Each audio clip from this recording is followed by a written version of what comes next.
So when you paint reflections, you can do it with flat brush or with round brush, whichever is like more comfortable for you. I really like flat brushes. I think today I was only using flat brushes. I really like them. So I'll use flat one. So the way we paint reflections, it's like, try to imagine that you have like number 8, but just move your hand down. So let's try something like that. So I'm doing this move with my hand, but I'm just moving this down.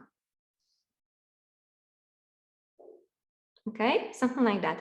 And it's really nice when those lines that are connected.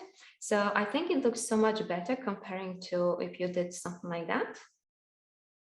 We can have some of those, but if you have only this, then it's not that interesting, I think. So try to have like different shapes, maybe different length of the lines, and some of them try to make them just connected. Here, maybe we can have less.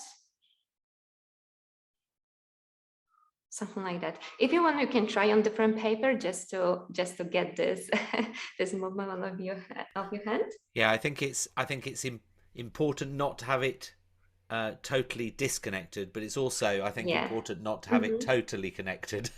So yeah, I think so. Something in between. In between. Something in between. Yeah. And somewhere closer to the boat, we need to have a little bit more of this. So we're going to have more like this, I think.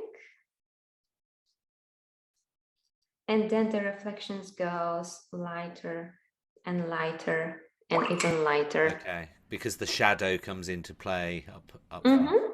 And just because this part of the boat is very solid, because we have actually boat, and here we only have like the mast and all the ropes. So we can even use like super tiny brush and try with like super, oops, need more water.